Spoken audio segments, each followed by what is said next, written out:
немесе 10 жасқа келіп мамасының әлі көкірегін ұстап жатады, түнде ұйықтай алмау, баланың әке шешесінен бөлек өзінің төсегі болу керек. Баланың бөлмесінде ешқашан баланы жазаламауымыз керек. Баршаңызға қайырлы күн. Бұл бала үні подкасты. Бұл подкастта мен сіздердің хаттарыңызды оқимын, оны талқылаймыз және кез келген жалпы психологиялық терминдерді өте оңай түсіндіріп беруге тырысатын боламын. Бүгінгі менің хатым мынадай: балам 6 жаста, мен оны әлі бөлек жатқыза алмаймын. Ал ата-аналар, бұл өте өзекті тақырып. Бүгін осы тақырыпты сіздермен бүгін талқылайық. Но ең біріншіден жалпы бала төсегінде ұйықтамаса не істейміз, қалай оны біртіндеп үйретеміз, егер бала бөлек жатпаса ары қарай қандай проблемалар алып кету болуы мүмкін, сол туралы тоже бүгін міндетті түрде айтып кетемін. Жалпы мен осыған байланысты әртүрлі пікір естимін. Кейбіреулер айтады, жата берсе жата берсін, ол әлі кішкентай ғой, қашанғы жата береді дейсің, бала кішкентай кезінде оны құшақтап алу керек, иіскеп алу керек деген сияқты пікірлер өте көп естимін. Кейбір жағдайларда бір қалыпты ситуациялар болады, яғни кейде мысалы бала қорыққанда мамасының қасында жатқысы келіп тұрады да, ал кейде девиациялар болады, яғни мысалы 10-12 жасқа келіп мамасы мен папасымен ұйықтайды көп балалар, немесе 10 жасқа келіп мамасының әлі көкірегін ұстап жатады, мамасының қолын ұстап жатады, онсыз ұйықтай алмайтындар өте көп. Кейбір жағдайларда өте жоғары тревогасы бар балалар бар, яғни түнде ұйықтай алмау, бір нәрсені көп ойлана беру, яғни мысленный жвачкалар өте көп балалар бар. Қандай жағдай болмасын, мен өзім клинический психолог ретінде жалпы балалармен жұмыс істегеніме 16 жыл болды. Мен үнемі айтам, баланың әке шешесінен бөлек өзінің төсегі болу керек, және кішкентайынан бастап ол бөлек жату керек міндетті түрде. Өйткені оның кәдімгідей физиологиялық, психологиялық негізі бар. Қандай негізі бар да, кішкене соған көңіл бөлейік. Барлық физиологиялық процестер бала өз бетінше жасау керек. Физиологиялық процестерге не жатады? Ол біріншіден туалетке бару, бала өзі барады, дұрыс па? Тамақ жеу, ол да физиологиялық процеске жатады, бала барып өзі тамақ жейді. Біз оған үнемі көмектеспейміз ғой, басында ғана үйретеміз, сосын мүлдем көмектеспейміз. Және ұйықтау, яғни ешкімнің көмегінсіз өз бетінше бұл болатын процесс болғандықтан бала оны өзі міндетті ұйықтау керек. Ол өзі физиологиялық тұрғыда өзін реттеп үйренеді. Жалпы ұйқы туралы, бөлек жату туралы көптеген зерттеулер бар. Мысалы, қазір мен оқып кеткім келеді. Мысалы, Американдық ұйқы академиясы, яғни American Academy of Sleep Medicine, бала бөлек ұйықтағанда тәуелсіздік пен өзін өзі бақылау қабілеттері дамиды дейді. Мысалы, Journal of Child Psychology and Psychiatry 2015 жылы бөлек ұйықтайтын балалар дейді, түнде аз оянып, ақыл ой эмоциялық тұрақтылық көрсетеді дейді. Бала өз бөлмесінде ұйықтау арқылы ортада сенімділікті сезінеді, қорқыныш пен мазасыздық төмендейді. Содан кейін 2014 жылы Pediatrics деген журналда бөлек ұйықтау отбасы мүшелерінің жеке кеңістігін сақтауға мүмкіндік береді және ата-ананың қарым-қатынасына да жағымды әсер етеді дейді. Яғни бұл кәдімгідей үлкен зерттеулер жүргізілген. Сондықтан мен үнемі айтамын, даже баланың өз бөлмесі болмаса да, ата-анасының бөлмесінде оның міндетті түрде өзінің төсегі болу керек. Бала неге бөлек жатпайды? Бірінші осыдан бастайық. Жалпы бала неге бөлек жатпайды? Ең бірінші себеп балада міндетті түрде қауіпсіздік пен байланыс қажеттілігі болады. Яғни бала түнгі уақытта ол өзін қорғансыз сезінуі мүмкін, өзін сондай бір одинокий сезінуі мүмкін. Сондықтан олар үнемі қауіпсіздікті сол мамасынан іздейді. Қатты қорыққан кезде мамасының қасына барады, папасының қасына барады. Бұл кәдімгідей өте қалыпты жағдай болып саналады. Ал кейде балада мысалы қараңғыда бөлмеде жалғыз қалғаннан қорқуы мүмкін. Кейде бұл бала өте тревожный болғандықтан да болады. Ал кейбіреулер кішкентай кезінен мамасының қасында жатып үйреніп қалған, мамасы дер кезінде 3 жасында, 4 жасында, 5 жасына дейін жарайды деп жаңағы баланы аяп өзінің қасында жатқызып, содан кейін уже бала үйренбей қалады. Содан кейін үнемі қорқа береді. және мамасының қасына келе береді, иә. Кейде бір балаларда сенсорлы қажеттіліктер болады. Ол қалай, иә? Мысалы, кейде ата-ананың жылуы, тынысы, жүрек соғысы арқылы бала кәдімгідей тынышталады. Сондықтан ондай балалар жаңағы әке шешесінің қолын, көкірегін ұстап жатады. Онсыз ұйықтай алмайды, иә. Сондықтан осындай себептер бар. Бірақ бәрібір айтамын, бала бөлек жату керек. Енді давайте нақты шешімдерге көшейік. Жалпы не істеуге болады, иә? Мен үнемі айтам, барлығы өзінің уақытымен болу керек және балаларды біртіндеп үйрету керек, иә. Қалай бөлек жатқызамыз?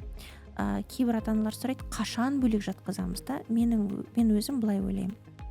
Мысалы, сіздер өздеріңіз неше түрлі Англиядағы, Америкадағы неше түрлі фильмдерді білесіздер ғой, иә.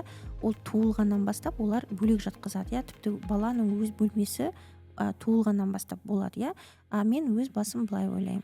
Бала егер ата-анасы, мысалы мамасы емізіп жүретін болса, мысалы мамасы 1 жасына дейін, 2 жасына дейін мысалы емізіп жүретін болса, егер мамасына удобно болса, баланы емізіп, содан кейін мысалы баламен бірге ұйықтап қалуда, онда бұл қалыпты жағдай. Ал уже баланы емізіп біткеннен кейін, пожалуйста, оны уже бөлек жатқызу керек. Бөлек комнатаға немесе бөлек төсекке, иә. Жалпы неден бастаймыз? Допустим, сіздің уже балаңыз 3-ке келді, 4-ке келді, иә. Мүлдем жатпаймын дейді, или 5-ке келіп мүлдем жатпаймын дейді бөлек, иә. Онда неден бастаймыз? Біріншіден біз күндізгі ұйқыдан бастаймыз, иә. Күндізгі ұйқыны бала бөлек жату керек, иә. Содан кейін өте бір маңызды нәрсені айтқым келеді. Біз жалпы баланың бөлмесінде ешқашан баланы жазаламауымыз керек, иә. Бұл не мағынада айтып отырмын мен бұны? Кейде болады, біз баланы бір ұрыссақ, жазаласақ, бар өз бөлмеңе, или жылаған кезде отыр төсегіне, қимылдамай жат деп мысалы біз ұрысып тастаймыз, иә. Олай жасауға болмайды, иә. Яғни балада төсек пен жазалаудың арасында ассоциациялар дұрыс болу керек та. Яғни ұйықтау, өз төсегінде жату, ол кәдімгідей менің миым тынышталады, мен өзімді жақсы сезінемін, мен өзімді жақсы жаңағы жылы сезінемін деген сияқты сондай ассоциация болу керек та балада. Ал егер біз именно оның бөлмесінде, оның төсегінде көп жазалай беретін болсақ, осындай проблемалар болуы мүмкін. Сондықтан баланың төсегінде, жалпы баланың бөлмесінде лучше жазаламауға, иә. Содан кейін түнгі ұйқыға келген кезде біз алдымен баланың қасында боламыз, иә. Яғни балада міндетті түрде түнде өзінің ритуалдары болу керек, иә. Ұйықтардың алдында міндетті түрде сіздер не істейсіздер? Мүмкін кітап оқисыздар, мүмкін ертегі оқисыздар, мүмкін сіз балаңмен кішкене сондай тыныш ойындар ойнайтын шығарсыздар, иә. Яғни түнгі ритуалдар міндетті түрде балада болу керек, иә. Соның барлығын жасап, баланы жатқызып, міндетті түрде басында баланың қасында боламыз. Қолын, аяғын сипалаймыз да, неше түрлі массажиктар жасауға болады, доптармен массажиктар, жаңағы массажный доптар бар ғой, сонымен массажиктар жасауға болады. Яғни бұл жерде мама ешқайда кетпейді деген сияқты балада сондай состояние болу керек, иә. Бірінші қасында боламыз, екінші күн или екінші аптада, иә, уже біз төсегінің тура қасында отырмаймыз, уже шетінде отырамыз да. Содан кейін уже келесі аптада уже біз бала ұйықтағанша оның қасында, но уже төсегінде емес, орындығында отырамыз да. Содан кейін жаймен сіз уже баланы бөлек жатуды уже үйретуіңіз керек, иә. Яғни ең соңында мүлдем шығып кететіндей жағдай жасау керек, иә. Мен өз басым, егер бала тревожный болса, егер бала ұйықтай алмаса да, онда жаңағы ночник немесе бір жұмсақ свет беретін жарықтарды да қолдануға болатын кеңес берем. Немесе кейбір балаларға олар түнде қорықпас үшін сүйікті ойыншығы немесе бір оны ұйқы қорғаушысы деп атауға болады. Мысалы, менің қызым кішкентай кезінде бөлек ұйықтау өте қатты қорқатын жалпы. Сол кезде ол бүкіл ойыншықтарын менің қорғаушыларым деп бүкіл төсектерін бүйтіп қоршап қоятын, иә. Содан кейін кейде егер мысалы сіз егер балаңыз жаңағы мамасының қолын бір сипалап ұйықтағанда мысалы жақсы көретін болса, мысалы кейбір балалар болады мамасының шаштарын сипалап жатқысы келеді, иә. Бұндай жағдайда сіз балаңызға өзіңіздің бір футболкаңызды да беріп қойсаңыз болады. И бұл жағдайда бала тоже көп қорықпайды. Яғни былайша айтсақ, әр адамда, әр балада, әр семьяда өзінің жаңағы подходы болу керек, иә. Содан кейін тағы да бір өте маңызды нәрсе, жалпы төсек өте ыңғайлы, төсек жапқыштары әдемі, яғни бала өзіне ұнайтынын таңдап алу керек, иә. Мысалы, егер балаға неше түрлі қазір персонаждар бар ғой жақсы көретін, иә. Мысалы, ол Молния Маквинді жақсы көретін болса, онда Молния Маквиннің мысалы төсек жапқышын алса болады. Қыздар мысалы принцессалар жақсы көретін болса, онда принцессаның суреті бейнеленген төсек жапқыштарын алу керек. Яғни бұл жерде балаға өте ұнау керек. Және осы төсекте сен өзіңді жақсы жайлы сезінетіндей боласың. Соның барлығын балаға түсіндіру керек, иә. Күнделікті ритуал мен бағана айттым, иә, міндетті түрде болу керек. Ол жаған кітап оқу, ол тыныш музыка, ол ән айту, неше түрлі жаңағы осы белгіленген әрекеттер тізбегі баланың миына бәрі жақсы. Қазір уже ұйықтау уақыты болды деген сигнал алып келеді. Сондықтан бұны міндетті түрде ритуалдарды жасаймыз, иә. Өте маңызды нәрсе, ұйықтардың алдында біз 2 сағат бұрын ешқандай гаджеттерді қолданбаймыз да, өйткені баланың жүйке жүйесі міндетті түрде оттормаживаться ету керек, иә. Оттормаживаться дегеніміз не? Яғни бізде мына жүйке жүйемізде қозу мен тежелу процесі болады, иә. Мысалы, таңертең, түсте біз күні бойы жүреміз, жүгіреміз, яғни біздің миымыз, жүйке жүйеміз сонда қозу процесінде болады, иә. Ал ұйықтарда біз міндетті түрде тежеле бастаймыз, иә. Біз өте баяу сөйлейміз, баяу жүреміз. Не үшін? Потому что біздің жүйке жүйеміз уже жаймен тежеліп жатыр, иә. Сондықтан егер біз 2 сағат бұрын бала гаджетпен ұйықтайтын болса, телевизорды көп көретін болса, оның нервный системасы керісінше тынышталудың орнына ол перегружаться етеді. Ол өте қатты жаңағы қозып кетеді, былайша айтқанда. Сондықтан біз міндетті түрде кешке жақын гаджетті қолданбаймыз. Және өте маңызды нәрсе мақтау және қолдау баланы, мадақтап отыру керек, иә. Мысалы, әр кішкентай жетістікті біз міндетті түрде атап өтуіміз керек, иә. Бүгін сен үлкен жігіт сияқты өзің ұйықтадың, сен сондай молодецсің да, мен мақтанам сенімен деп міндетті түрде біз сондай бір дофаминовый балаға деген подпитка беруіміз керек та. Және бұндай жағдайда бір сабырлық пен тұрақтылық болу керек.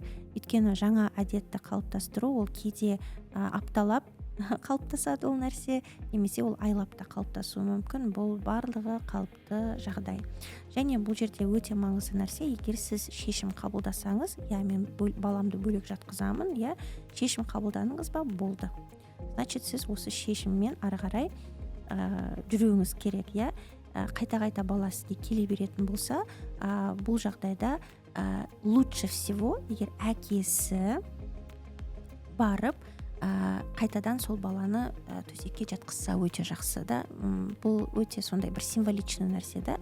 Өйткені әке арқылы балада анасынан сепарация болады, иә. Сондықтан түнде бала келді ма, не істейміз? Папасы жүр, балам жата ғой деп, оны төсегіне жатқызамыз. Қандай жағдайда маманға жүгіну керек? Осы туралы да айтып кетейін, иә. Егер бала түнде үнемі жылап, шошып оянатын болса, егер балада бір ұйқысында күрт өзгерістер болатын болса, мысалы, жақсы ол бала ұйықтап жүрді, и вдруг бір өзгерістер болды. Яғни бала ұйықтай алмай қалды, иә, түнде шошып ояна бастады, иә. Бұл өзгерістер яғни күрт болған кезде. Содан кейін егер баланың ұйқысы қысқа, үзік болған кезде тоже бұл жерде маманға қаратқан өте жақсы, иә. Яғни бұл жерде жақсы психолог немесе жақсы дәрігерге қаратқаныңыз өте дұрыс. психологияда бір жақсы ереже бар да, егер кез келген проблема 6 айдан көп болатын болса, көп уақыт созылатын болса, егер ешқандай динамика байқалмаса, онда міндетті түрде баланы маманға көрсету керек. Мысалы, сіздің балаңыз түнде шошып жатыр, иә, и қайта-қайта шоши береді, и бұл процесс уже 6 айдан асып кетті осылай жүргеніне, иә, и ешқандай динамика байқалмаса, яғни ешқандай улучшение байқалмаса, біз міндетті түрде осындай кезде маманға көрсетеміз, иә. Жалпы бір қорытынды жасап алсам, иә, ең біріншіден, егер бала өзінің төсегінде ұйықтамаса, кейде бұл қалыпты жағдай болуы мүмкін. Егер ол бала қорқып сізге келетін болса, егер мама бүгін мен сенімен бірге ұйықтайыншы, иә, бүгін біз ережемізді бұзайықшы деп келетін кезде, әрине сіз өзіңіздің төсегіңізге жатқызасыз, бірақ бұл күнделікті болмау керек, иә. Бұл жерде ең бастысы баланы қолдау, қорқынышын азайту, иә, и қауіпсіздік сезімін беру, иә. Тағы да сабырлық керек бұндай жағдайда, баланы біртіндеп үйретеміз, иә. Егер балада түнде шошу болатын болса, немесе қайта-қайта ойларынан бір арыла алмайтын болса да, ондай жағдайда біз міндетті түрде маманға барамыз, жақсы психологқа баруымыз керек. Құрметті ата-аналар, осымен бала үні подкасты тәмам аяқталды, иә. Сіздер маған астына қандай тақырыпты мен қозғағаным жақсы, иә, қандай тақырыпты мен ашуым керек, соны жазып кетсеңіздер, міндетті түрде подписка жасап, колокольчик басып қойыңыздар, иә. Бұл мен үшін өте үлкен мотивация болады. Енді келесі сандарда, келесі шығарымдарда кездескенше қош сау болыңыздар.